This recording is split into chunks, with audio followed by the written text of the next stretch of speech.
চাঁদপুরে জমি সংক্রান্ত বিরোধ নিয়ে ইউসুফ পাটোয়ারি 40 নামের 2 সন্তানের জনককে কুপিয়ে হত্যা করা হয়েছে।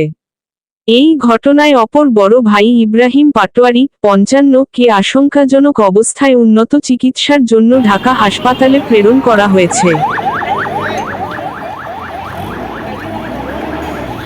16 ফেব্রুয়ারি রোববার বেলা 11:30টায় চাঁদপুর সদর উপজেলার 4 নং শাহমামুদপুর ইউনিয়নের পশ্চিম কুমারডুগি মিয়ারবাজার পাটোয়ারি বাড়িতে এই ঘটনা ঘটে।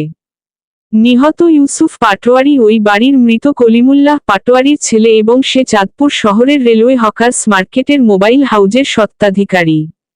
তার 2 ছেলে সন্তান রয়েছে।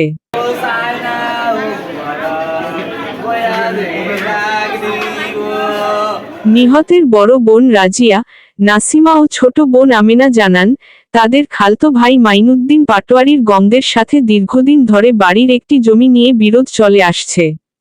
ওই বিরোধকে কেন্দ্র করে রোববার সকালে নিহত ইউসুফ পাটোয়ারি তার ব্যবসায়িক প্রতিষ্ঠান রেলওয়ে হকার্স মার্কেটে মোবাইলের দোকানে যাওয়ার পথে খালাতো ভাই মাইনুদ্দিন, তার ছেলে রমজান, রবিউল, রহিম ও মাইনুদ্দিনের স্ত্রী খাদিজা বেগম মিলে পথিমধ্যে তার ওপর অতর্কিত হামলা চালায়। এ সময় তারা তাকে দেশীয় অস্ত্র দিয়ে মাথা, ঘাড়ে এবং শরীরের বিভিন্ন স্থানে কোপ দিলে সে গুরুতরভাবে আহত হয়ে পড়ে। তাকে বাঁচাতে বড় ভাই ইব্রাহিম পাটোয়ারি এগিয়ে গেলে হামলাকারীরা তার ওপরও অতর্কিত হামলা চালায়।